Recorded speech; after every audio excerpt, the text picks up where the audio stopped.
Hello, नमस्कार माझ्या सर्व विद्यार्थी मित्रांनो. मी प्राध्यापक परबत सर, ज्ञानगंगा एज्युकेशन मंचावर आपलं पुन्हा एकदा स्वागत करतो. आणि आज आपण मेकॅनिक्समधील ग्रॅव्हिटेशन या टॉपिकवर चर्चा करणार आहे. मेकॅनिक्समधले फिजिक्सचे जे काय मेकॅनिक्सचे टॉपिक आहे, एक 5-6 टॉपिक जे आहे त्याच्यातला महत्त्वाचा टॉपिक आहे हा ग्रॅव्हिटेशन. आणि फिजिक्समधले मेकॅनिक्सचे जे MCQ सोडवताना आपल्याला अडचणी येतात किंवा फिजिक्सचे मेकॅनिक्सच्या MCQला आपल्याला जास्त इफर्ट्स घ्यावा लागतात, कॅल्क्युलेशनचा भाग जास्त असतो. तर ते आपण सर्व थोडे कन्सेप्ट क्लिअर केल्यानंतर आपल्याला त्या गोष्टी आपण त्यावेळेस शिकणार आहोत. तर ठीक आहे, आपण टॉपिकला सुरू करू.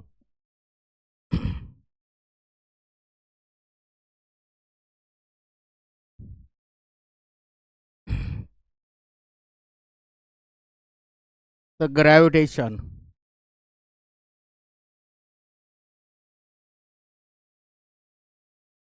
ग्रॅव्हिटेशन या टॉपिकचे आपण 2 पार्टमध्ये डिव्हिजन करू.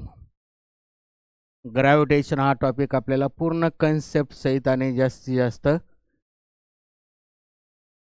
सगळे पॉईंट्स कव्हर होतील आणि कमी वेळेत होतील.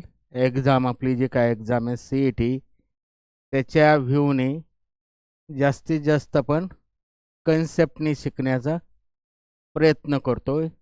तर त्यामुळं ग्रॅव्हिटेशन जे आहे त्या टॉपिकचे आपल्याला 2 पार्टमध्ये डिव्हिजन करतो मी. तर पहिला पार्ट जो आहे तो न्यूटन्स लॉ ऑफ ग्रॅव्हिटेशन.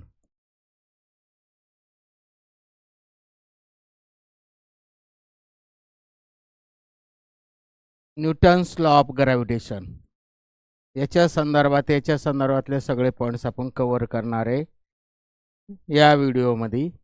आणि याच्यानंतर पुढचा व्हिडिओ जो असेल सेकंड पार्टमध्ये, तर ते सॅटॅलाइट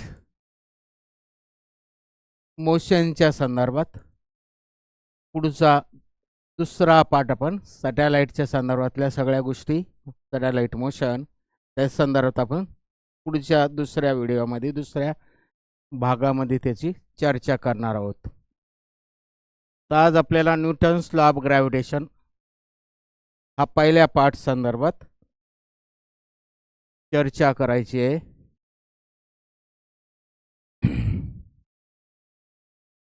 थोडं बॅकग्राऊंड बोलतो मी. Newton's law of gravitation background म्हणजे थोडक्यात कंपॅरिझन करतो मी. थोडं इलेक्ट्रोस्टॅटिक्समध्ये पाहिलं, म्हणजे बाकीच्या ठिकाणचे जे काय आहे त्याचा मी कोरिलेशन बघतोय. इलेक्ट्रोस्टॅटिक्स किंवा मॅग्नेटिझममध्ये पाहिलं. मॅग्नेटिझममध्ये तर इलेक्ट्रोस्टॅटिक्सचं बेसिक जर आपण त्याचा अभ्यास केला तर मॅग्नेटिझमचा सर्व स्टडी जो आहे तो इलेक्ट्रोस्टॅटिकच्या अनालॉगस आहे.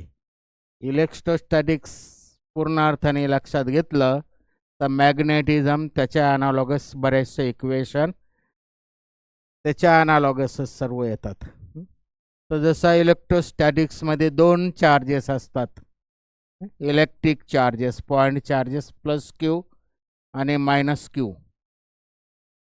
तर या दोघांमध्ये जसा फक्त न्यूटन्स लॉच्या ग्रॅव्हिटेशन संदर्भात मी कंपॅरिझन करतो आणि थोडं फास्टमध्ये त्याच्याशी आपल्याला एक जस्ट हे टॉपिक आपल्याला इलेक्ट्रोस्टॅटिक्स किंवा मॅग्नेटिझम मेकॅनिक्समधले हे जे न्यूटन्स लॉ याच्यातलं कोरिलेशन काय आहे किंवा ॲनालॉजी काय आहे हे लक्षात येण्यासाठी फक्त जस्ट या टॉपिकचं मी टच करतो, म्हणजे आपल्याला एक क्लिक पण होईल त्याचा बेसिक. आणि जे इलेक्ट्रोस्टॅटिक आणि मॅग्नेटिझमचं एक जस्ट थोडी रिव्हिजन झाल्यासारखं पण होईल. तर इलेक्ट्रोस्टॅटिक्समध्ये जसं 2 पॉईंट चार्जेस असतील, इलेक्ट्रिकल चार्जेस जे ते 2 टाईपचे असतात, पॉझिटिव्ह Q आणि निगेटिव्ह Q. तर त्या दोघांमध्ये जो काय फोर्स ऑफ अट्रॅक्शन आहे, 2 पॉईंट चार्जेसमधला इलेक्ट्रोस्टॅटिकमधला फोर्स ऑफ अट्रॅक्शन, जे कुलम्स लॉने सांगितला. कुलम्स लॉ जो येतो force of attraction or repulsion between two electric point charges. तर तो जो येतो कुलम्स लॉ, तर हा जो electrostatic force of attraction directly proportional to the product of the magnitude of the two charges and inversely proportional to square of distance between them. Coulomb's law. तर हा जो इलेक्ट्रोस्टॅटिक फोर्स आहे किंवा इकडं मॅग्नेटिझममध्ये पण फोर्स येतो, मॅग्नेटिक फोर्स जो येतो मॅग्नेटिझममध्ये पण. तर इथं जसं इलेक्ट्रिक चार्जेस आहे प्लस क्यू मायनस क्यू, तसं मॅग्नेटिझममध्ये मॅग्नेट जर असेल समजा हे मॅग्नेट, तर याचं हे नॉर्थ पोल हे साऊथ पोल आपलं सर्व झालेलं आहे. फक्त जस्ट रिव्हिजन टाईप किंवा आपल्याला जस्ट क्लिक होण्यासाठी बोलतो मी. याची पोल स्ट्रेंथ जी ती प्लस एम, याची pole strength minus M. Actually pole strength मॅग्नेटच्या पोल स्ट्रेंथ प्लस एम आणि मायनस एम ह्या दोघांचा मॅग्निट्यूड सारखा असतो. एकाची प्लस एम आणि एकाची मायनस एम. किंवा आत्ता आपल्या तुमच्या बुकमध्ये जे सिम्बॉल लिहिलेलं आहे ही प्लस क्यू एम आणि याला मायनस क्यू एम म्हणलं. मायनस क्यू एम म्हणजे जसे हे इलेक्ट्रिकल पॉईंट चार्जेस आहे तसे क्यू एम आणि मायनस क्यू एम हे दोन मॅग्नेटिक चार्जेस झालं. इलेक्ट्रिक चार्जेस पॉझिटिव्ह निगेटिव्ह असतात. मॅग्नेटिक चार्जेस म्हणजे थोडक्यात एकाची नॉर्थ पोलची पोल स्ट्रेंथ प्लस आणि साऊथ पोलची पोल स्ट्रेंथ तेवढ्याच ॲम्प्लिट्यूडची मायनस. तर याला प्लस क्यू एम म्हणलं आणि याला मायनस क्यू एम म्हणलं. म्हणजे ॲक्च्युली हे प्लस पोल स्ट्रेंथ आणि मायनस पोल स्ट्रेंथ हे मॅग्नेटिक चार्जेस झाले. जसा इथं इलेक्ट्रोस्टॅटिक फोर्स म्हणजे कुलम्स लॉने आला, तसं इथं मॅग्नेटिक फोर्स पुढं लॉरेन्स किंवा बार्ड-शॉर्ट लॉ, लॉरेन्स लॉ त्याच्यावरनं तो येतो. मला सांगण्याचं तात्पर्य एवढंच आहे याच्याशी का इलेक्ट्रोस्टॅटिकचा अभ्यास झाल्यानंतर त्याच्या ॲनालॉगस मॅग्नेटिझमच्या सर्व गोष्टी येतात. तर इलेक्ट्रिक चार्जेस दोन प्रकारचे असतात. मॅग्नेटिक चार्जेस दोन टाईपच्या म्हणजे पॉझिटिव्ह निगेटिव्ह. त्यामुळे हा इलेक्ट्रोस्टॅटिक फोर्स किंवा मॅग्नेटिक फोर्स म्हणजे कुलम्स लॉमधला इलेक्ट्रोस्टॅटिक फोर्स आणि मॅग्नेटिक फोर्स मॅग्नेटिझममधला हा जो आहे that may be attractive or repulsive. हे पॉझिटिव्ह निगेटिव्ह जे पॉईंट चार्जेस आहे त्याचा मॅग्नेट्यूड दोघंही पॉझिटिव्ह असेल तर रिपल्सिव्ह राहील. लाईक चार्जेसमधला कुलम्स लॉमधला म्हणजे कुलम्स फोर्स म्हणा पाहिजे तर electrostatic force between two like charges जो आहे तो लाईक चार्जेस असतील तर रिपल्सिव्ह राहील, अनलाईक चार्जेस असेल तर अट्रॅक्टिव्ह राहील. तसंच इथं लाईक पोल्स असतील दोन मॅग्नेटचे तर तिथला मॅग्नेटिक फोर्स जो आहे तो रिपल्सिव्ह राहील.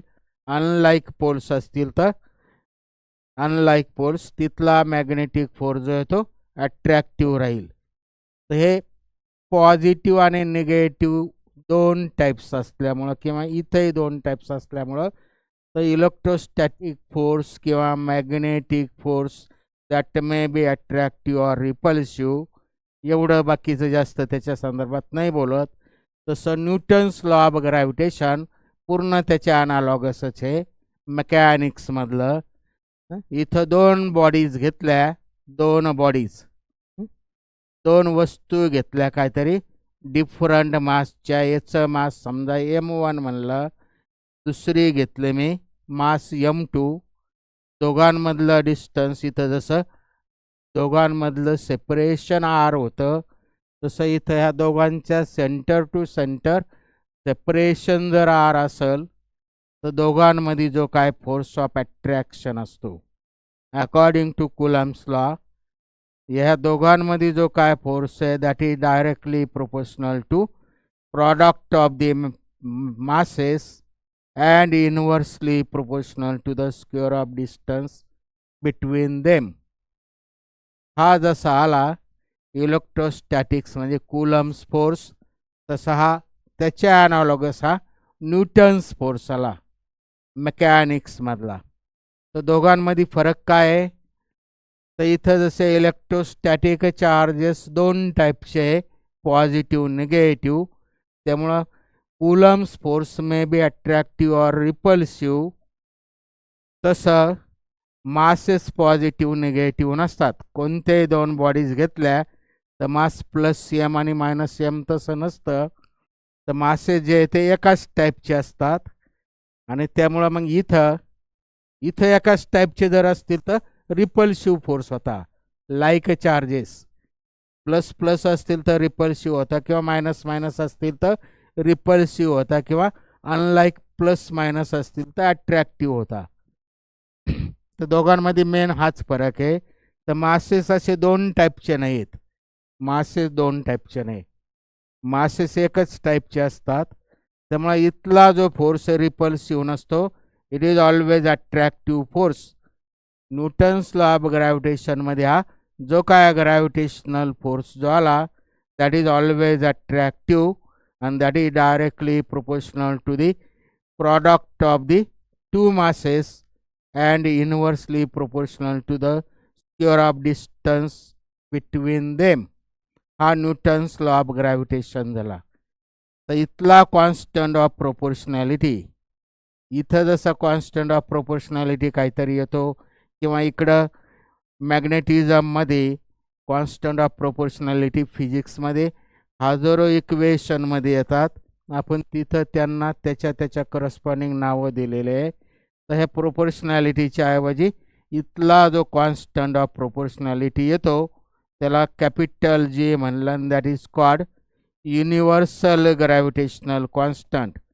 युनिव्हर्सल ग्रॅव्हिटेशनल कॉन्स्टंट किंवा सिम्पली नुसतं ग्रॅव्हिटेशनल कॉन्स्टंट म्हणलं तरीही चालतं. इट इज युनिव्हर्सल शब्दात अर्थ आहे. त्याची व्हॅल्यू जी आहे ती 6.67 इंटू 10⁻⁻11 SI युनिटमध्ये. तर जीचं SI युनिट इथं दिसतं, जी एक साईडला ठेवला त्या साईडला, हे बाकीचं ह्या साईडला आणलं तर हे झालं याचा SI युनिट न्यूटन.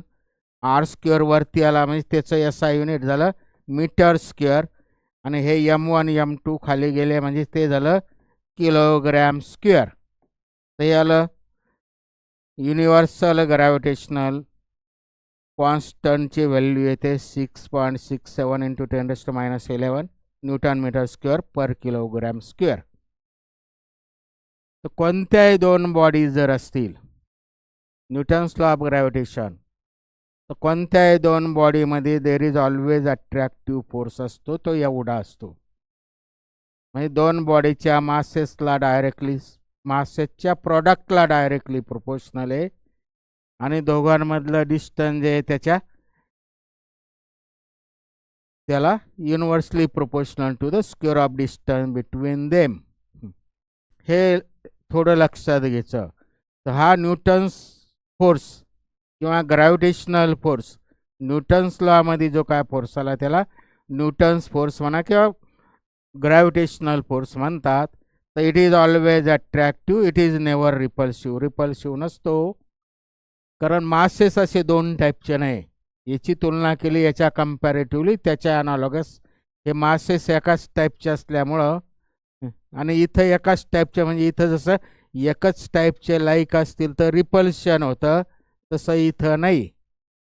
इथं लाईक असतील तर रिपल्शन होतं, तसं इथं नाही. तिघांमधला डिफरन्स इलेक्ट्रोस्टॅटिक्सवरनं जसं मॅग्नेटिझम त्याचं ॲनॉलॉजी वापरून पूर्ण स्टडी होतं, तर त्यांचा मी थोडक्यात ते जे त्याचा आणि याच्यातला रिलेशन काय, म्हणजे नेमका फरक काय आणि का आला ते बोललो मी. मासेचे एकच टाईपचे आहे, त्यामुळे हा फोर्स जो आहे तो ॲक्च्युली रिपल्सिव्ह नाही, इट इज ऑलवेज अट्रॅक्टिव्ह. हे मेन लक्षात घ्यायचं. तर it is attractive force. Universal कॉन्स्टंटची व्हॅल्यू एवढी येते, इट इज युनिव्हर्सल.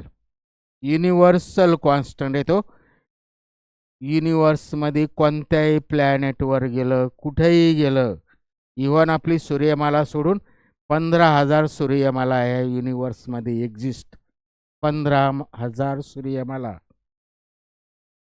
स्टीफन हॉकिन्सने सांगितलं 15,000 सूर्यमाला आहे आपल्या युनिवर्समध्ये. तर कुठेही गेलं तर युनिव्हर्सल कॉन्स्टंट आहे, जीची व्हॅल्यू एवढी असते 6.67 × 10⁻11 SI युनिट. इथं SI युनिट दिसतं, ते आत्ता मी कसं काढलं दाखवलं. तर कोणत्याही दोन बॉडीमध्ये there is always force of attraction according to Newton's law. तरी आपण असे एकमेकाला इतर असं डायरेक्ट मग ह्या बेसिकनुसार एकमेकाला सर्व वस्तू चिटाकल्या पाहिजे, पण तसं होत नाही, कारण बाकीचे इथं अपोजिंग फोर्सेस बरेचसे असतात. बाकीचे फोर्सेस आहे, सर्व फोर्सेस जर नील केले तर सर्व वस्तू एकमेकाला चिटकतील ह्या बेसिकनुसार. इतर जे रेजिस्टिव्ह फोर्सेस बाकीचे सर्व नील केले तर त्या टाईपने होईल, पण इथं बाकीचे रेजिस्टिव्ह फोर्सेस असतात, त्यामुळं डायरेक्ट वस्तू एकमेकाकडे ओढल्या जात नाही. मॅग्नेट जसे मॅग्नेटचे दोन पोल अनलाईक पोल असतील तर एकमेकाकडे ओढले जातात, तसं इथं होत नाही. ठीक आहे. तर पहिली बॉडी दुसऱ्या बॉडीवर जो काय फोर्स एक्झर्ट करणार आहे, ही पहिली बॉडी म्हणलं, ही दुसरी बॉडी म्हणलं. पहिली बॉडी दुसऱ्या बॉडीला अशी ह्या डायरेक्शनने तिच्याकडे ओढणार आहे. तर हा force exerted by first body on second body इथं दाखवला मी. Force exerted by first body on second body. तसंच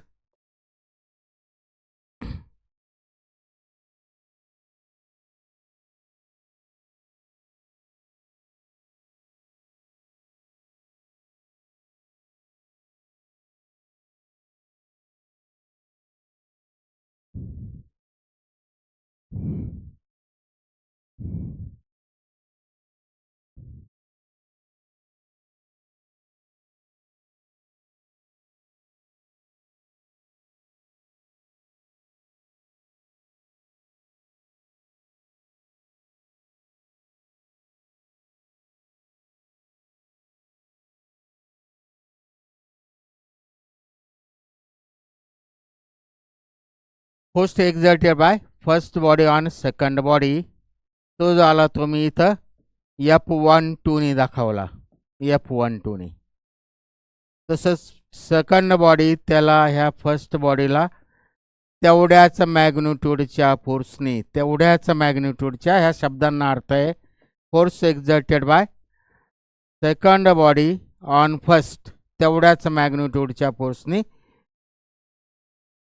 सेकंड बॉडी फर्स्ट बॉडीला त्याच्याकडे ओढणार आहे. दोघांमध्ये अट्रॅक्टिव्ह फोर्स आहे, त्यामुळे ही बॉडी जास्त मासची म्हणून ती जास्त फोर्सनी याला इकडे ओढल असं नाही, किंवा ही कमी मासची म्हणून हे दोन सेकंड बॉडी जे ती फर्स्ट बॉडीला कमी फोर्सनी ओढल असं नाही. तर दोघांचा मास किती असो कमी जादा, तर दोघांनी एकमेकावर एक्झर्ट केलेला फोर्स जो आहे of the same magnitude opposite डायरेक्शनने येणार आहे. दोघांनी इथं मॅग्निट्यूड मी सेम दाखवला, याची लांबी आणि याची लांबी, याचं डायरेक्शन इकडे दाखवलं, याचं डायरेक्शन इकडे दाखवलं. तर हे मेन बेसिक लक्षात घ्यायचं. आपण वेक्टर फॉर्ममध्ये लिहित नाही बसत, आपल्याला पुढं सरकायचं आहे. CETला नाही, आपल्याला कन्सेप्टसाठी जेवढं लागतं त्यानुसार तेवढं बोलतो मी. बाकी आणि कन्सेप्ट CETचे MCQ सुटले पाहिजे आणि कन्सेप्ट आपल्याला क्लिअर झाले पाहिजे, आणि कमीत कमी वेळेत आपल्याला पुढं सरकायचं आहे. तर दोघांनी एक्झर्ट केलेला फोर्सचा मॅग्निट्यूड सारखा आहे, डायरेक्शन अपोजिट आहे. दोघांनी एकमेकावर एक्झर्ट केलेला आहे, तो सेम बॉडीवर नाही, त्यामुळे तो नेट फोर्स 0 पण नाही होणार, नेट फोर्स 0 पण होणार नाही. तर हे झालं न्यूटन्स लॉ ऑफ ग्रॅव्हिटेशनचं बेसिक. मी त्याचं थोडं याच्याशी रिलेशन लावलं.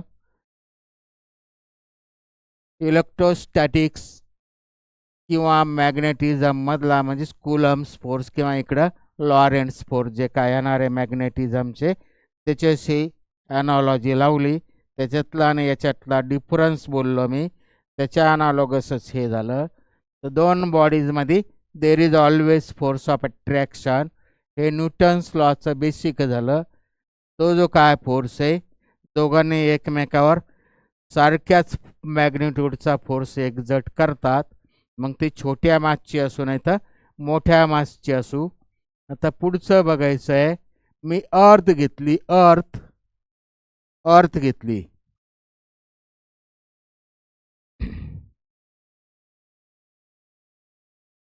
आरचा मास कॅपिटल एम म्हणलं मी. आरची रेडियस जी ती कॅपिटल आर म्हणलं. इथं उभा आहे मी आरच्या सरफेसवर, इथं उभा आहे. माझं मास स्मॉल एम म्हणलं मी. हा झाला सेंटर ऑफ द अर्थ. तर दोघांनी आता नीट ऐकायचं, न्यूटन्स लॉ ऑफ ग्रॅव्हिटेशननुसार दोघंही एकमेकावर दिस बॉडी ऑफ द मास, हे जे काय मी इथं उभा आहे, मी अर्थला वरती ओढल आणि अर्थ मला खाली ओढल. According to Newton's law of gravitation दोघांनी एकमेकावर जो काय फोर्स ऑफ अट्रॅक्शन एक्झर्ट केला त्या बेसिकनुसार तो अट्रॅक्टिव्ह फोर्स जो आहे तो ही body mass m, small m मासची बॉडी अर्थला त्याच्याकडे ओढल अट्रॅक्टिव्ह फोर्स. आणि त्याच वेळेस अर्थ जे कॅपिटल एम मासची बॉडी म्हणजे अर्थ, कॅपिटल एम जे आहे ते मास म्हणजे अर्थ, त्या बॉडीला अर्थच्या सेंटरकडे ओढल, अर्थच्या सेंटरकडे ओढल. दोघांमधलं distance of separation capital R झालं. म्हणजे दोघांनी अर्थनी बॉडीवर एक्झर्ट केलेला फोर्स जो आहे, अर्थनी बॉडीवर एक्झर्ट केलेला फोर्स जो आहे तो खालच्या डायरेक्शनने येईल, खालच्या डायरेक्शनने. आणि बॉडीनी अर्थवर एक्झर्ट केलेला फोर्स जो आहे तो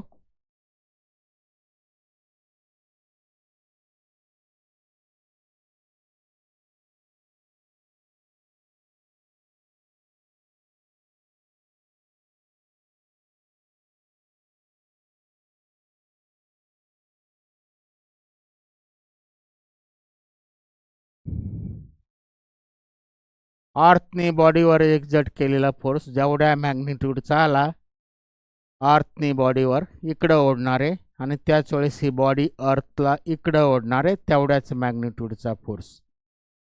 दोघांनी एकमेकावर एक्झर्ट केलेला force according to Newton's law equal and opposite झाला ऑन डिफरंट बॉडी.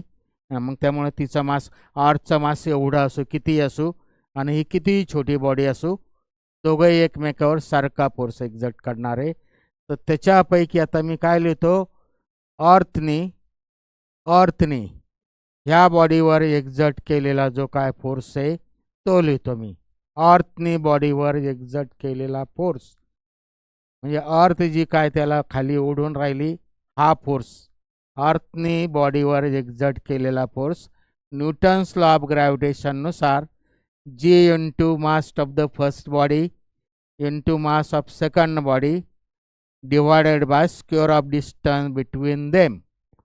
हा झाला न्यूटन्स लॉ ऑफ ग्रॅव्हिटेशननुसार gravitational force exerted by earth on this body which is on the surface of the earth, earth सरफेसवर असलेली.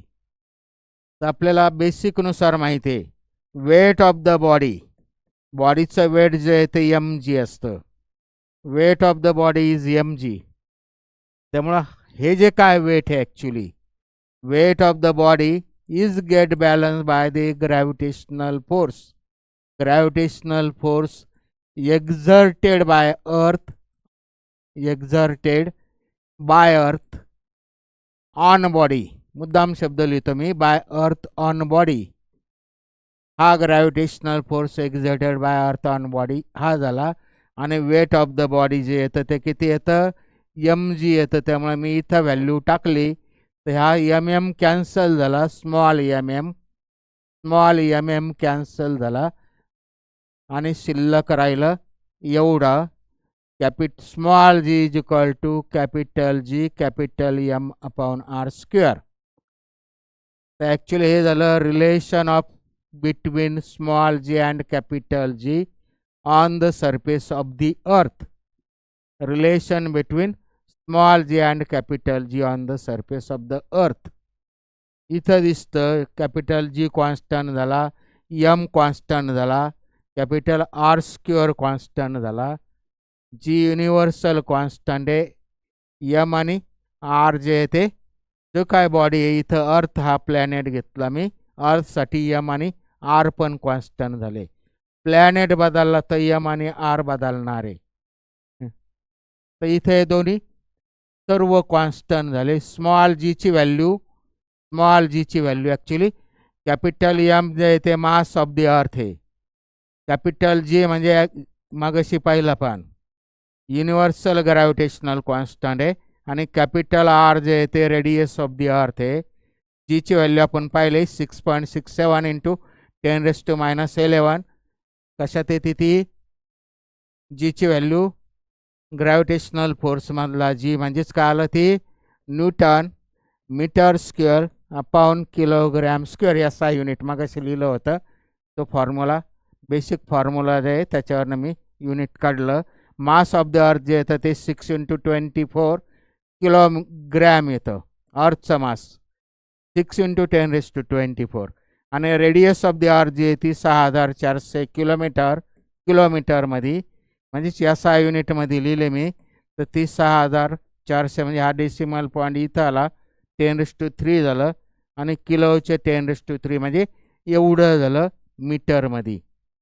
Radius of the अर्थ 6.4 into 10⁻6 एवढी आहे. ह्या सर्व किमती इथं टाकल्या आणि जीची व्हॅल्यू काढली तर ती 9.81 मीटर पर सेकंड स्क्वेअर येते. जीची व्हॅल्यू काढली आपण ह्या सर्व किमती तिथं टाकल्या तर acceleration due to gravity on the surface of the earth जे येतं स्मॉल जीची value on the surface of the earth किती येतं 9.81 metre per second square. Small जीची व्हॅल्यू 9.81. पुढचा वन ॲप्रॉक्सिमेशन घेऊन कॅन्सल केला पण त्यामुळे स्मॉल जीची व्हॅल्यू ती आपल्याला माहीत आहे. इथं जी आला तो GM/R² आला. तर ही बॉडी मी आता थोडी वरती घेतो. ही बॉडी मी इथून काय केलं वरती शिफ्ट केली. तर ही बॉडी जी आली होती on the surface of the earth जी होती ती मी थोडी वरती उचलली इथं घेतली काहीतरी हाईट h हाईटवर गेली. हे कॅपिटल आर झालं डिस्टन्स बिटवीन म्हणजे कॅपिटल आर जे आहे ते रेडियस ऑफ द अर्थ झालं आणि अर्थ सरफेसपासून त्या बॉडीचं जे डिस्टन्स आहे त्याला मी h म्हणलं. तर हे टोटल डिस्टन्स झालं earth centre to this body distance जे झालं ते कॅपिटल R + h आलं. याला मी स्मॉल आर म्हणतो. म्हणजे स्मॉल आर म्हणजेच इथून इथपर्यंत म्हणजेच capital R + h that is the distance between centre to centre. याचं मास कॅपिटल एम आहे. त्यामुळे इथं वरती गेलो आपण इथं वरती गेलो तर जीची व्हॅल्यू काहीतरी वेगळी येणार आहे. जीची व्हॅल्यू जी काय येणार आहे ती जीची व्हॅल्यू मी GM म्हणतो किंवा ची जी काय व्हॅल्यू येणार आहे ती वेगळी येणार आहे. त्या हाईटला म्हणजे GH म्हणतो. बेसिकनुसार काय आलं इथं एवढी आली होती GM भागिले दोघांमधला डिस्टन्स जे त्याचा स्क्वेअर तसं G capital M divided by distance between centre to centre म्हणजेच ह्या दोघांमधला डिस्टन्स जे त्याला आपण एक कॅपिटल R म्हणलं कॅपिटल R त्याचा स्क्वेअर. हे झालं इथलं relation between small g and capital G at a particular height. Small g आणि कॅपिटल जीचं रिलेशन ॲट पर्टिक्युलर हाईट याचे एवढं झालं GM/R². आणि स्मॉल आर म्हणजेच कॅपिटल R + h. त्यामुळे मी त्या फॉर्ममध्ये लिहितो स्मॉल आर म्हणजेच कॅपिटल R + h स्क्वेअर तसाच पूर्ण ब्रॅकेटला स्क्वेअर राहील. ते आलं relation between small g and capital G. पुढं ऐकायचं थोडं. हे दोघांचा मी रेशो घेतला त्या हाईटला जे काय जी येणार आहे वेगळा येणार आहे आणि अर्थ सरफेसवरचा जी आहे हे इक्वेशन डिवायडेड बाय हे म्हणजेच GH/G काढतो. म्हणजे थोडक्यात जे काय हाईटला आहे ते divided by on earth surface आहे त्याचा रेशो घेतो मी. ते divided by on earth surface जे आहे त्याचा रेशो घेतो मी.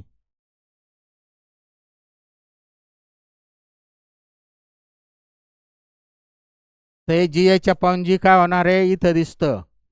हे डिवायडेड बाय हे वरती आहे खाली आहे त्यामुळे हे जी एम कॅन्सल होईल. आर स्क्वेअर वरती जाईल तिरकस होऊन r square upon r plus h bracket square आलं. ते टोटल कॅल्क्युलेशन आलं r square upon r plus h bracket square दोघांचा रेशो घेऊन. आणि हेच पुढे जाऊन सोडवलं बायनॉमियल थेरम वापरावं लागतं आपल्याला. थोडं ॲप्रॉक्झिमेशन घ्यावं लागतं बऱ्याचशा गोष्टी. हे पुढे जाऊन सोडवलं तर ते येतं 1 minus twice h upon r. हा जो रेशो आला जी एच अपॉन जी हे एवढा आला आणि पुढं जाऊन सोडवलं तर तो एवढा येतो. हे जे येतं ते थोडं ॲप्रॉक्झिमेशन घेऊन येतं. हे ॲप्रॉक्झिमेशन बायनॉमियल थेरम वापरावं लागतं. ॲप्रॉक्झिमेशन घेऊन आलं तर सेम फॉर्मॅटने आता मी काय करतो जसं वरती गेलो काहीतरी हाईटला अर्थ सरफेसपासनं तसं काहीतरी डेप्थला येतो अर्थ सरफेसपासून. एवढं खाली आलो मी अर्थ सरफेसमधनं किती डी एवढ्या डेप्थला डी एवढ्या डिस्टन्स मी खाली आलो म्हणजे अर्थच्या मध्ये गेलो इनसाइड द अर्थ. तर अर्थ सरफेसपासून हे जे काय इथं येऊन थांबलं ही वस्तू जी आहे ती इथं आणून ठेवली तर तिचं जे काय distance from the earth surface inside the earth जे त्याला मी स्मॉल डी म्हणलं. त्यामुळं परत इथं स्मॉल डीचं जो काय येणार आहे इथला ॲक्सेलरेशन ड्यू टू ग्रॅव्हिटी काहीतरी वेगळा येईल आणि त्याला वेगळ्याला मी जी डी म्हणतो सफिक्स. तर तो जो येईल सेम बेसिकनुसार काय येईल capital G capital M constant झाले त्या प्लॅनेटसाठी. आणि डिस्टन्स जे आता दोघांच्या सेंटरमधलं डिस्टन्स ही बॉडी स्मॉल एम मासची बॉडी इथं आणली मी. त्यामुळे इथून इथपर्यंत जे ते डिस्टन्स बिटवीन टू बॉडीज झालं म्हणजे centre of the earth to centre of this body. हे कॅपिटल आर आहे टोटल त्याच्यातून डी मायनस झालं तर एवढा डिस्टन्स येईल. कॅपिटल आर मायनस डी म्हणजेच हे डिस्टन्स झालं दोघांमधलं डिस्टन्स जे ते जे आलं ते कॅपिटल आर मायनस डी त्याचा वर्ग न्यूटन्स लॉ ऑफ ग्रॅव्हिटेशननुसार हे बेसिक झालं. आता थोडं नीट लक्षात घ्यायचं तर इथं जे इफेक्टिव्ह मास ऑफ द अर्थ ही बॉडी इथं आहे. ही छोट्या मासची बॉडी इथं असल्यामुळं अर्थचं मास जे आहे आम्ही आत्ता डॉटेल लाईनी जे रिंग काढली त्याच्या फक्त हे मधलं मास अर्थचं इफेक्टिव्ह राहील. याच्या बाहेरचं म्हणजे हे जे बाहेरचं मास आहे तिथं इफेक्टिव्ह राहणार नाही. त्यामुळे इथं या यमची किंमत आहे तीच नाही राहणार इथं आहे तीच होती. त्यामुळे यम जी एम कॅन्सल झालं होतं तसं इथं ह्या यमची किंमत कमी होईल त्याला मी यम डॅश म्हणलं. आणि मग सेम टाईपने ह्या दोघांचा जसा रेशो घेतला होता बाजूचं डिवायडेड बाय अर्थ सरफेसवरचा तसंच मी इथं बाजूचं डिवायडेड बाय अर्थ सरफेसवर दोघांचा रेशो घेतला तर धिस डिवायडेड बाय धिस इथं एम डॅश वेगळा आला त्यामुळे तो कॅन्सल नाही होणार. आणि मग हे भागिले हे फक्त जी कॅन्सल होईल यम तसं आणि एम डॅश तसंच राहणार आहे यम डॅश अपॉन यम आणि राहिलेलं काय this divided by this actually this divided by this. त्यामुळे यम हे आणि हे खालचं म्हणजे उलटं झालं हे आलं r square upon r minus d bracket square r square upon r minus d कंसाचा टोटल याचा वर्ग r minus d bracket square. हे आलं बेसिकनुसार. आणि मग हे पुढे जाऊन सोडवलं, सिम्प्लिफाय करता येतं. पुढे जाऊन सोडवलं इथं एम डॅश आणि एमच्या किमती in terms of the constant density, अर्थच्या डेन्सिटीच्या टर्म्स फॉर्ममध्ये लिहिलं तर त्याची कॉन्स्टंट असणार आहे. इथं एम आणि एम डॅशच्या किमती डेन्सिटीच्या फॉर्ममध्ये लिहिलं आणि पुढे जाऊन सोडवलं तर येतं 1 - d/r. हे दोघांचं परत हे सिम्प्लिफाय, जसं हे बायनॉमियल थेरम वापरून केलं तसं हे डायरेक्ट सिम्प्लिफायवर जाऊन ते येतं 1 - d/r. हे बायनॉमियल थेरम वापरून ॲप्रॉक्झिमेशननी आलेलं आहे. इथं ॲप्रॉक्झिमेशन नाही. त्यामुळे MCQ सोडवताना आपल्याला ह्या फॉर्म्युल्यापेक्षा ह्या फॉर्म्युल्याचा जास्त वापर करावा लागणार आहे. हे MCQ सोडवताना ह्या फॉर्म्युल्याने काढावं लागतं आपल्याला बरेचसे प्रॉब्लेम. की उत्तरं डायरेक्ट येणे काढले तर काय येणार आहे, हे अप्रॉक्झिमेशन असल्यामुळं उत्तरामध्ये एरर येणार आहे, मोठी एरर, आणि त्यामुळं मग हे उत्तर चुकीचं येणार आहे MCQs. त्यामुळे हा फॉर्म्युला जास्तीत जास्त वापरावा लागतो, हा विशिष्ट ठिकाणी वापरावा लागेल. तसं इथं नाही येणार कारण इथं अप्रॉक्झिमेशन नाही आहे. हे थोडं लक्षात घ्यायचं. Relation between small g and capital G काढलं आपण न्यूटन्स लॉ ऑफ ग्रॅव्हिटेशन वापरून. ते डायरेक्ट येतं Newton's law of gravitational force बरोबर वेट. त्यामुळे MM कॅन्सल झाला, हे आलं. इथलं रिलेशन हे आलं स्मॉल जी आणि कॅपिटल जी. वरती काहीतरी वेगळा जी असेल तर त्यामुळे ह्या बेसिकनुसार दोघांमधलं अंतर वाढलं, त्यामुळे तिथलं लिहिलं. आणि त्याच बेसिकनुसार इथं खाली आलं तर त्याच बेसिकनुसार लिहिलं इथं मी दोघांमधलं डिस्टन्स काय आहे. फक्त इथं मास जे आहे ते इफेक्टिव्ह मास जे आहे ते मधलं असणार आहे, त्यामुळे ते कॅन्सल नाही होणार. आणि सेम फॉर्मॅटनुसार सेम बेसिकनुसार अर्थ सरफेसवरचं डिवायडेड बाय साईडचं इथं जसं घेतलं तसंच अर्थ सरफेसवरचं सॉरी साईडचं डिवायडेड बाय अर्थ सरफेसवरचं धिस डिवायडेड बाय धिस, म्हणजे साईडचं डिवायडेड बाय अर्थ सरफेसवरचं. तसंच इथं साईडचा म्हणजे अर्थ सेंटर मध्ये जे गेलं आपण इनसाइड ते divided by on earth surface हे आलं. हे बेसिक झालं इथं. म्हणजे हे झालं रिलेशन म्हणजे ॲक्च्युली आता इथं बघायचं आहे, थोडं बघू आपण. इथं समजा हे जे आलं GH/G, इथे आलं 1 - काहीतरी मायनस होणारा फॅक्टर आला. म्हणजे GH/G जो आला तो किती आला, 1 - ट्वाइस H/R आला. समजा हा फॅक्टर नसता तर याचा अर्थ काय झाला असता, हा फॅक्टर नसता पुढचा निगेटिव्ह वजा होणारा, तर याचा अर्थ झाला असता GH=G, म्हणजेच अर्थ सरफेसवर जीची व्हॅल्यू जेवढी आहे तेवढीच, वरती कितीही गेलं तर तेवढीच राहिली असती. पण तसं येत नाही, हा -ट्वाइस H/R फॅक्टर येतो. म्हणजेच जसं जसं वरती जाऊ तसं काय होतं, तसं हा निगेटिव्ह होणारा फॅक्टर वाढत जातो. म्हणजे जीची व्हॅल्यू जी आहे ती जसं वरती जाऊ तसं जीची व्हॅल्यू कमी कमी कमी कमी होत जाते, इथं दिसतं. किंवा सेम फॉर्मॅटने GD/G याला इनसाइडचं divided by on earth surface ते आलं 1 - d/r. त्यामुळे हा निगेटिव्ह जर नसता तर इथं जेवढं आहे तेवढंच मध्ये कुठेही गेलं असतं तर आलं असतं, पण तसं नाही. तर हा मायनस होणारा फॅक्टर जसं जसं खाली जाऊ तसं काय होणार आहे, तो निगेटिव्ह होणारा फॅक्टर वाढत जाणार आहे. म्हणजेच अर्थ सरफेसच्या सेंटरकडे जसं जसं जाऊ त्यानुसार जीची व्हॅल्यू कमी होणार आहे. तर जीची व्हॅल्यू D=R घेतला मी. D=R घेतला म्हणजे मी काय केलं, डायरेक्ट इथून अर्थच्या सेंटरवर येऊन थांबलो. एवढे टनेल खोडलं अर्थ सरफेसच्या सरफेसपासून डायरेक्ट अर्थच्या सेंटरवर येऊन थांबलं, म्हणजे D=R घेतलं मी.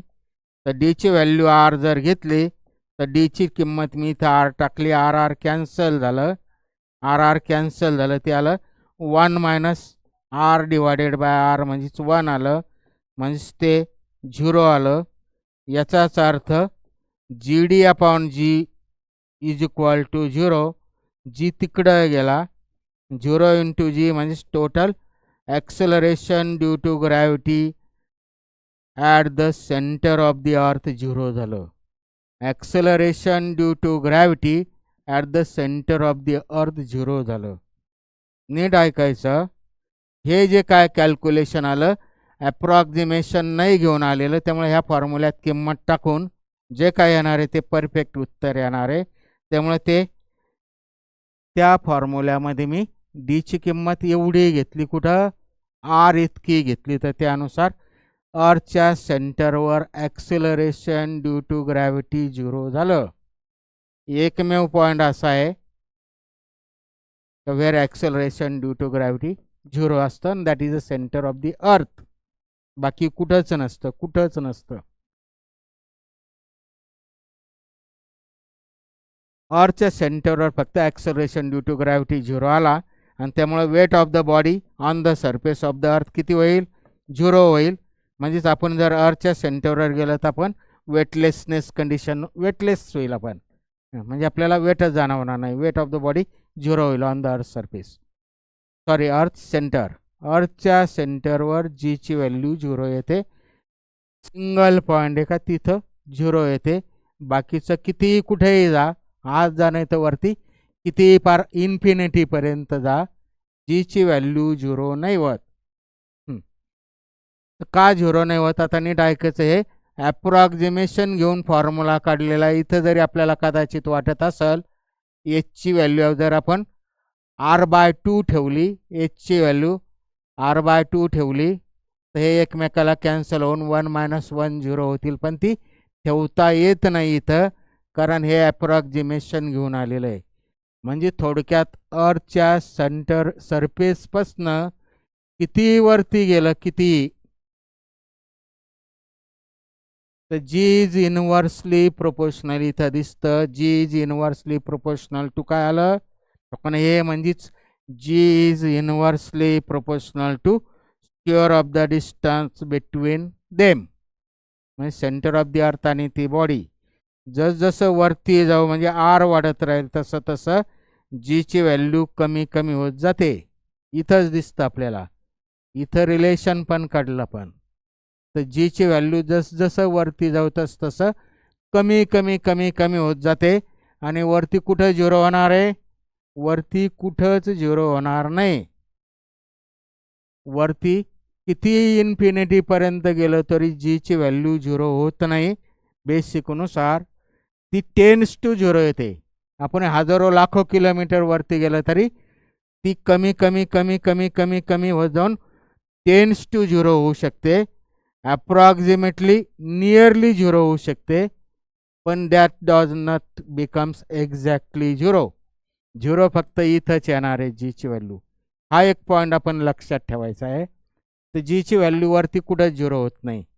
इथं जरी आपल्याला ह्या फॉर्म्युलेने हे ॲप्रॉक्झिमेशन घेऊन आलेलं एवढं डोक्यात घेतलं तर आपल्याला त्याच्यात किंमत नाही टाकता येणार. तर हे झालं म्हणजे variation of the g with height. इथं दिसतं हे variation of the g with height म्हणजे हे फॉर्म्युले, आणि variation of g with depth म्हणजेच हे फॉर्म्युला. तर म्हणजेच हा फॉर्म्युला आणि हा, तसंच हे म्हणजेच हा फॉर्म्युला सिंगल. तर जीचं व्हेरिएशन विथ हाईट किंवा जीचं variation of the g with depth, g कसा बदलतो आपण? अर्थ सरफेसपासनं वरती गेलं तर कसा बदलतो, अर्थ सरफेसपासनं खाली आलं तो कसा बदलतो ते दिसतं. तर कुठं किती हाईटवर आणि किती डेप्थवर, किती हाईटवर आणि किती डेप्थवर जीची व्हॅल्यू सारखी राहील, म्हणजे किती आत गेल्यानंतर बरोबर तेवढी व्हॅल्यू वरती गेल्यानंतर येईल. तर याच्यावरनं दिसतं जी एच बरोबर हा जी पुढं घेतला मी किंमत टाकतो, किती हाईटला आणि किती डेप्थला जी इक्वल राहतील ते काढतो मी. म्हणजे आत्ता जे बोललो मी हे असं झालं. किती हाईटला आणि किती डेप्थला दोन्ही ठिकाणचा जी सारखा राहील. तर जी एचची किंमत याच्यावरनं दिसते. जी इकडं वरती घेतला तर जी एचची किंमत आली 1 minus twice h upon r. आणि हा जी इकडं घेतला तर जी डीची किंमत आली g into 1 minus d upon r. हा जी जी कॅन्सल झाला. हे सिम्प्लिफाय केलं. हे 1 मायनस इकडं आलं. हा 1 इकडं आला मायनस झाला. हा इकडं गेला. तर हे पुढं सोडवलं थोडक्यात. किंवा हा 1 minus twice h upon r is equal to 1 minus d upon r. हा 1 आणि हा 1 कॅन्सल झाला. शिल्लक राहिलं minus twice h upon r minus d upon r. हे मायनस मायनस चिन्ह पण गेलं. शिल्लक राहिलं एवढं.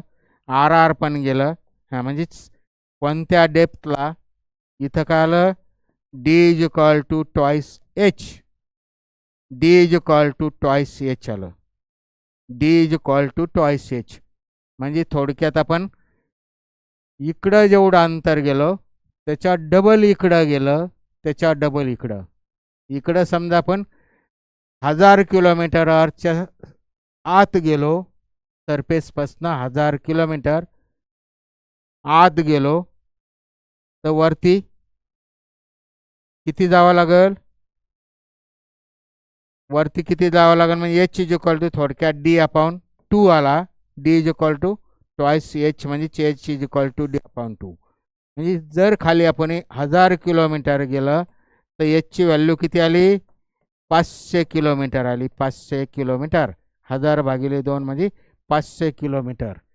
म्हणजे इकडं जर 1000 किलोमीटरवर जीची व्हॅल्यू जेवढी येते त्याच्या तेवढीच व्हॅल्यू इथं 500 किलोमीटर येते. 500 म्हणजे वरती निम्मच डिस्टन्स जावं लागतं. खाली गेल्यानंतर जेवढं इथं जीची जेवढी व्हॅल्यू येणार आहे त्याच्यावरती निम्मच जावं लागते. आपण कॅल्क्युलेशननी चेक केलं. निम्म जावं लागतं. डबल नाही निम्म जावं लागतं. तिथं दिसतं कॅल्क्युलेशननी. D is equal to twice h म्हणजे h is equal to d upon 2. D जर आपण 1000 किलोमीटर घेतला तर किंमत टाकली 1000 भागिले 2 म्हणजे एचची किंमत आली 500 किलोमीटर. हेच पुढं अजून एक्सप्लेन करतो. आपल्याला फार जास्त लांबवायची गरज नाही. आता आपल्याला पटापट पुढं सरकायचं आहे. कवर झालं पाहिजे. आपण जास्त किती लांबत बसलं तर ते न संपणारा भाग आहे फिजिक्सचा. ठीक आहे. हेच मी ग्राफिकली रिप्रेझेंट करतो. आता मी ग्राफ काढतो. ग्राफ काढतो.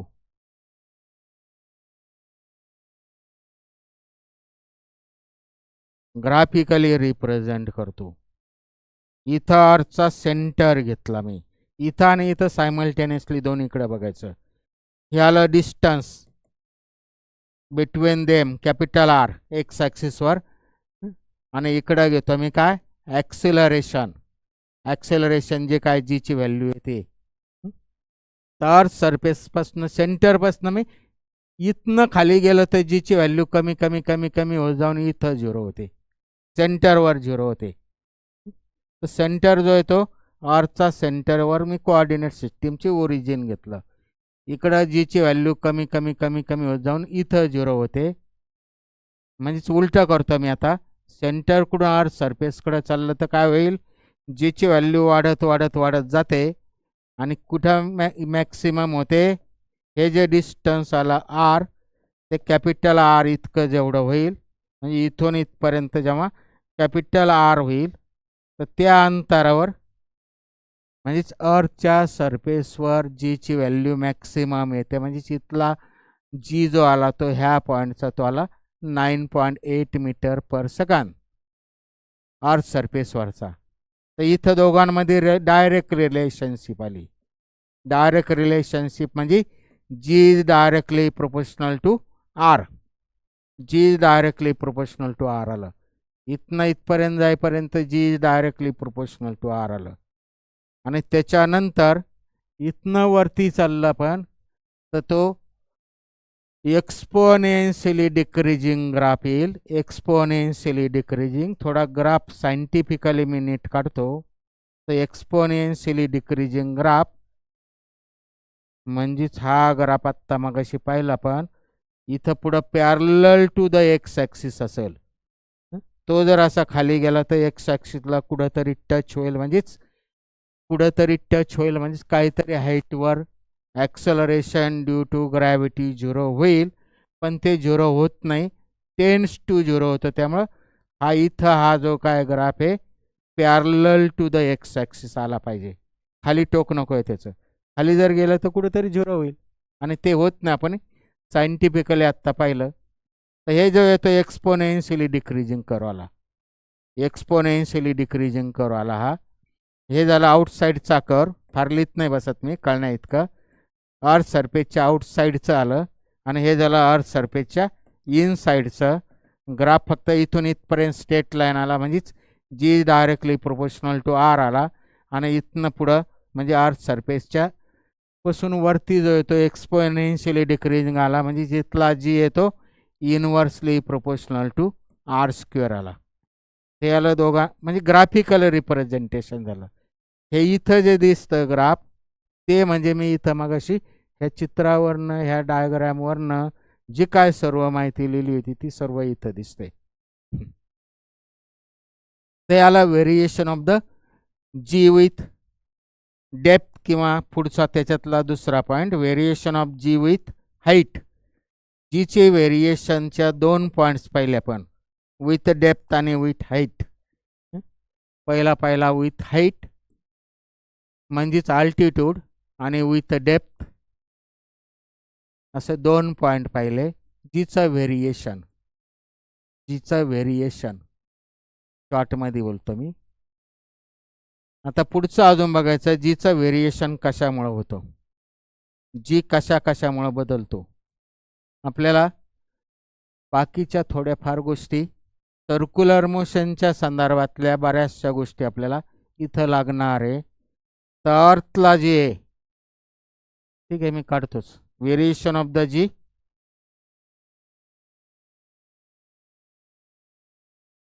जीचं व्हेरिएशन बघतो with rotational motion of the अर्थ. ठीक आहे, ही अर्थ काढली मी, तिचा मास कॅपिटल एम, हा सेंटर ऑफ द अर्थ झाला. सेंटर ऑफ द अर्थ हे इथून जाणारे अर्थच्या सेंटरपासून ही जी काय लाईन जाते त्याला इक्वेटर ऑफ द अर्थ म्हणतात, विषुववृत्त इक्वेटर. अर्थ जी येते ह्या सेंटरमधनं आणि अशा ह्या उभ्या डायरेक्शनने व्हर्टिकल ॲक्सिस जो आहे याच्या भोवती earth is rotating about this vertical axis. तर हा जो व्हर्टिकल ॲक्सिस आला आपण डॉटेड लाईनने काढला, म्हणजे हे अर्थ आहे तो व्हर्टिकल ॲक्सिस कसा आहे करा, काय जो काढला असेल तो असा आहे, असा आपल्याकडे म्हणजे नॉर्थ दिशेला. ठीक आहे, काय फार जास्त डोकं बोलायची गरज नाही. हे नॉर्थ पोल झालं, हे साऊथ पोल झालं. North pole of the earth आणि साऊथ पोल ऑफ द अर्थ. तर मगाशी इथं जी किती आला होता अर्थच्या नॉर्थ पोलवर नाही, अर्थच्या सरफेसवर कुठंतरी. ॲक्च्युली आता हे 3 डायमेन्शनल डायग्राम आहे, हे वरती नॉर्थ दाखवलं म्हणजे ॲक्च्युली अर्थ असे इकडं नॉर्थ पोल आहे आणि अर्थच्या आपण इथं कुठंतरी अर्थ सरफेसवर आहे. तर अर्थ सरफेसवर जी किती येतो मगाशी काढलं पण g m upon r square ह्या बेसिक रिलेशननुसार ह्या तिघांच्या किमती टाकून ते आलं होतं 9.8 मीटर पर सेकंड स्क्वेअर.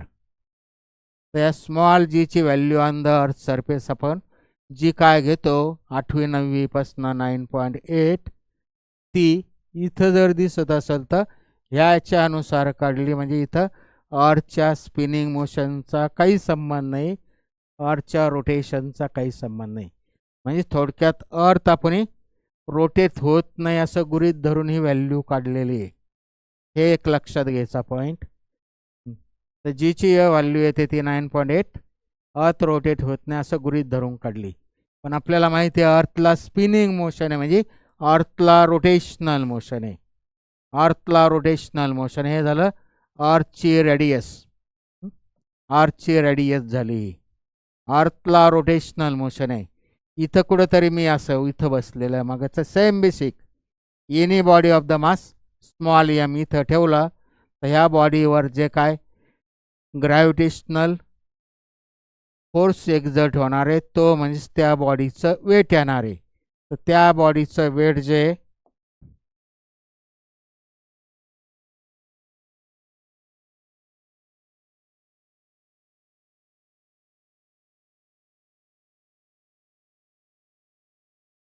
त्या बॉडीचं वेट किती येणार आहे? ह्या बॉडीचं वेट अर्थच्या सेंटर क्रॅक्ट होणार आहे म्हणजे हे आलं m g, weight of the body. Weight of the body जे काय येतं ते एम जी हे बॉडीचं वेट झालं. तर हे वेट जे आहे ते अर्थ सरफेस हे जे काय आधीचं काढलं तो वेट बरोबर ग्रॅव्हिटेशनल फोर्स म्हणजे अर्थला रोटेशनल मोशन नाही असं गृहीत धरून आपण काढलेलं आहे. त्यामुळे इथं अर्थला रोटेशनल मोशन नाही आहे. इमॅजिन केलं म्हणजे निग्लेक्ट केलं, अर्थची रोटेशनल मोशन नाही असं तात्पुरतं कन्सिडर केलं मी. तर रोटेशनल मोशन नाही तर त्या बॉडीचं वेट जे येईल acting toward the centre and that is m g आलं. पण अर्थला रोटेशनल मोशन असते. आता मी रोटेशनल मोशन कन्सिडर केलं. अर्थ स्वतःच्या नॉर्थ साऊथ म्हणजे ह्या ॲक्सिस भोवती याचाच अर्थ इट रोटेट्स. इकडनं इकडं नॉर्थ साऊथ हे ईस्ट वेस्ट, ईस्टकडून वेस्टकडं म्हणजे अँटी क्लॉकवाईज डायरेक्शन अशी रोटेट होते. अशी रोटेट होते ॲक्च्युली अर्थ म्हणजे अशी अँटी क्लॉकवाईज डायरेक्शनने अशी रोटेट होते. अशी ही गोल अर्थ आहे समजा तर ती अशी रोटेट होते अँटी क्लॉकवाईज डायरेक्शनने ईस्टकडून वेस्टकडं अबाउट दिस पोलर ॲक्सिस. तर इथं अर्थला रोटेशनल मोशन आहे. रोटेशनल मोशनचं बेसिक आपल्याला झालेलं आहे. सर्क्युलर मोशनचं बेसिक झालेलं आहे. वेन अर्थ स्पिन्स म्हणजे अर्थ परफॉर्म रोटेशनल मोशन तर त्यावेळेस ही बॉडी जी आहे तिची सर्क्युलर मोशन होईल. ह्या बॉडीची अशा डायरेक्शननी सर्क्युलर मोशन येणार आहे. तर ह्या सर्क्युलर मोशनचा ह्या बॉडीचा आत्ता इथं हा झाला ह्या सर्कलची रेडियस. या सर्कलची रेडियस ही झाली स्मॉल आर. कॅपिटल आर जी आहे ती अर्थची रेडियस झाली. तर इथं स्मॉल आर जी आहे ती सर्कलची रेडियस झाली. ह्या बॉडीला सर्क्युलर मोशन आहे. अर्थला जेव्हा रोटेशनल मोशन येईल तेव्हा ही बॉडी जी अर्थ सरफेसवर आहे इथं काहीतरी अँगलनी इक्वेटरपासून काहीतरी अँगलनी ती इथं आहे म्हणजेच काहीतरी लॅटिट्यूडवर अँगल थिटा एवढ्या लॅटिट्यूडवर आहे. तर वेन अर्थ रोटेट दिस body perform circular motion. Angle बदलला तर इथं घेतली बॉडी तर इथलं सर्क्युलर मोशनचं जे सर्कल येणार आहे त्याची रेडियस कमी येणार आहे. बॉडी इथं घेतले तर स्मॉल आरची रेडियस वाढणार आहे म्हणजे अँगल बदलला तर स्मॉल आर बदलणार आहे. तर ह्या बॉडीला आता इथं सर्क्युलर मोशन आहे ह्या डायरेक्शनने. आणि याच्या आधीच्या बेसिकमध्ये पाहिलं पण जिथं जिथं सर्क्युलर मोशन असतं तिथं तिथं त्या बॉडीवर सेंटर क्रॅक्ट होणारा फोर्स येतो. सेंटर क्रॅक्ट होणारा त्याला सेंट्रिपिटल फोर्स म्हणतात. आणि तो सेंट्रिपिटल फोर्स बॅलन्स करण्यासाठी अपोजिट डायरेक्शननी तेवढ्याच मॅग्नेट्यूडचा म्हणजे मी तेवढ्याच लांबीचा काढतो इथं काही नाही काढत. तेवढ्याच मॅग्नेट्यूडचा अपोजिट डायरेक्शननी सेंट्रिफ्युगल फोर्स येतो. ह्या सेंट्रिफ्युगल फोर्स जो येतो सेंट्रिपिटल फोर्सचा मॅग्नेट्यूड इतका अपोजिट डायरेक्शन असतो. हा ॲक्च्युअली मी एफ जो येतो सेंट्रिफ्युगल फोर्स लिहिला. सेंट्रिपिटल फोर्स किती असतो? सेंट्रिपिटल फोर्सला मी एफ डॅश म्हणलं समजा. सेंट्रिफ्युगलला मी इथं एफ म्हणलं तर सेंट्रिपिटल आणि सेंट्रिफ्युगल फोर्स जे आहे ते सारख्या मॅग्निट्यूडचे ते असतात m v square upon r. आणि v is equal to r omega हे रिलेशन आपल्याला माहिती असेल तर मी हे जे लिनियर व्हेलॉसिटी व्हीच्या ऐवजी ते ओमेगाच्या फॉर्ममध्ये लिहिला तर तो आला व्ही स्क्वेअरची किंमत आर स्क्वेअर ओमेगा टाकले एक एक आर कॅन्सल झाला तो आला m r omega square. Centripetal force m v square आणि त्याच्याऐवजी मी लिनियर व्हेलॉसिटीच्या ऐवजी मी कोणत्या अँग्युलर व्हेलॉसिटीच्या फॉर्ममध्ये लिहिला. हे बेसिक वापरून तो आला m r omega square. Centrifugal force त्याला मी इथं एफने दाखवलं. सेंट्रीफ्युगल फोर्स पाहिजे तर लिहितो. तो आला m r omega square small r. ज्याच्या म्हणजे सेंटरकडे इथं ॲक्ट होणारा म्हणजे इथं स्मॉल आर आलं. स्मॉल आर रेडियस त्याची. हा सेंट्रीफ्युगल फोर्स. त्या सेंट्रीफ्युगल फोर्सचं मी आता हा अँगल थिटा आहे तर इकडं मी त्याचा एक रिझॉल्ड कंपोनंट घेतो. हा अँगल थिटा असेल तर बाय जॉमेट्री हा अँगल थिटा आला. आणि याच्याच आधीच्या टॉपिकमध्ये रिझोल्युशन ऑफ द वेक्टरमध्ये पाहिलं आपण तर ज्या बाजूचा अँगल आहे त्या बाजूचा कंपोनंट काय येतो कॉस थिटा येतो. त्यामुळे हाला resolved component F cos theta. हे कशामुळे आला हा एफ कॉस थिटा किंवा हा इकडचा बाहेरचा सेंट्रीफ्युगल फोर्स सर्क्युलर मोशनमुळे आला. ह्या बॉडीची सर्क्युलर मोशन आणि त्या बॉडीची सर्क्युलर मोशन कशामुळे आली अर्थच्या स्पिनिंग म्हणजेच अर्थच्या रोटेशनल मोशनमुळे आली.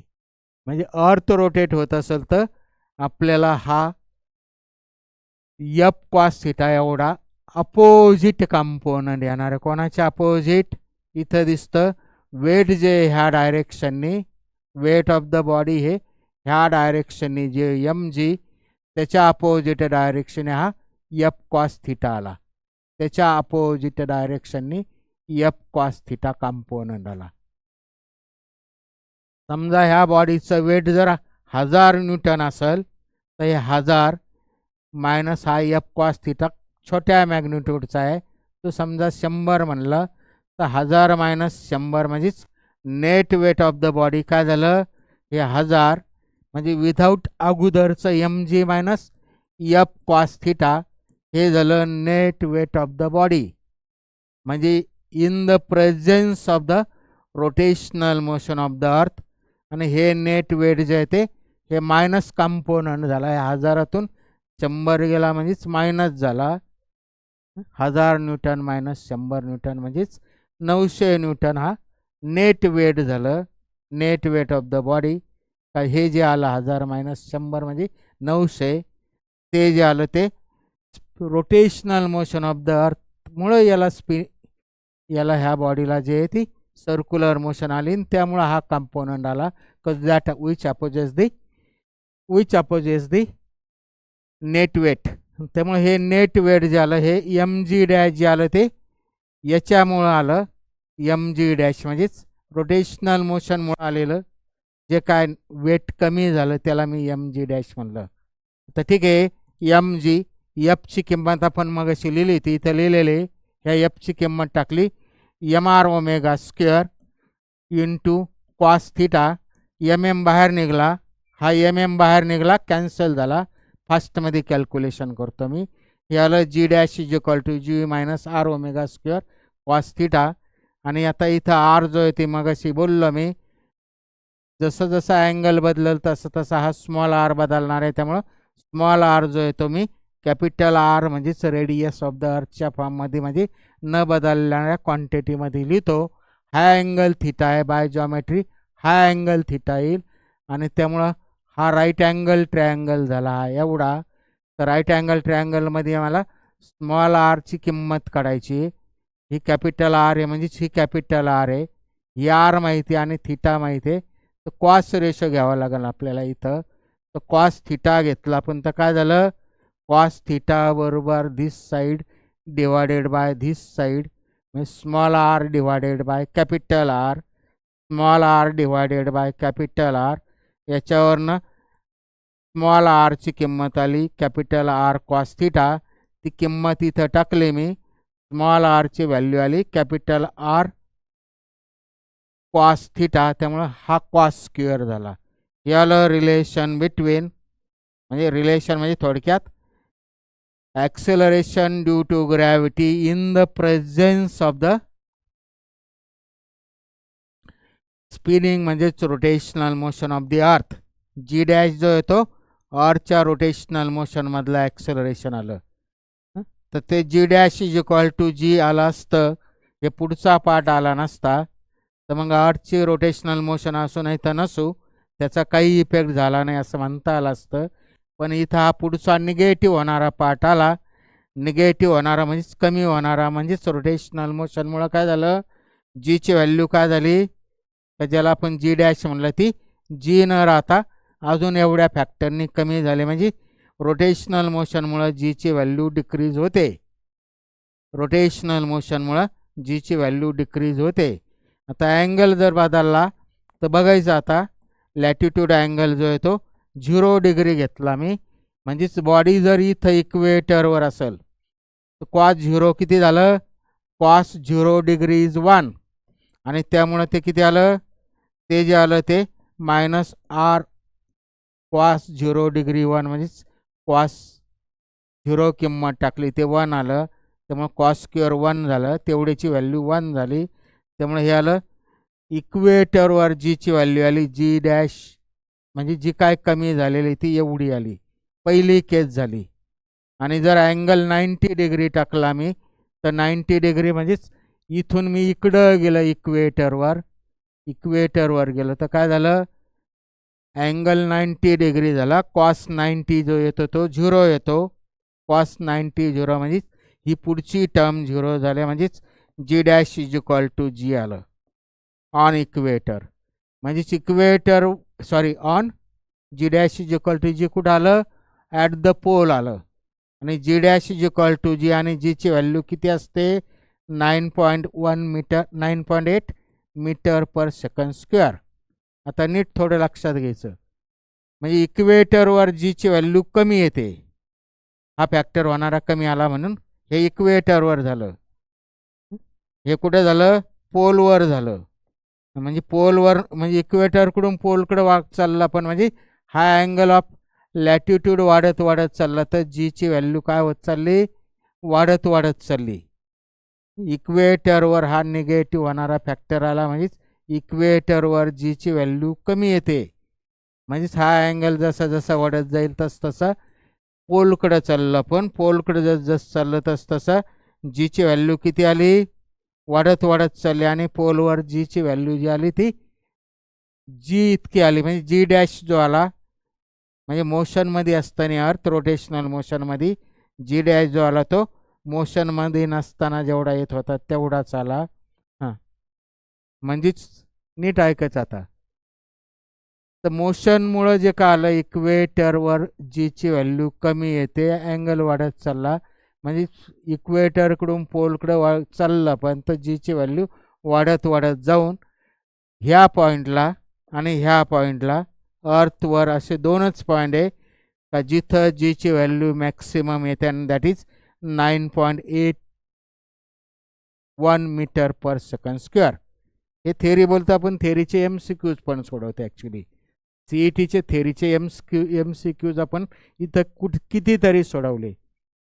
तर जीची व्हॅल्यू कुठं 0 होते, आरच्या सेंटरवर. त्यामुळे आरच्या सेंटरवर जीची व्हॅल्यू 0 होते. आधीच्या केसमध्ये पाहिलं, त्यामुळं आरच्या सेंटरवर वेट 0 होतं.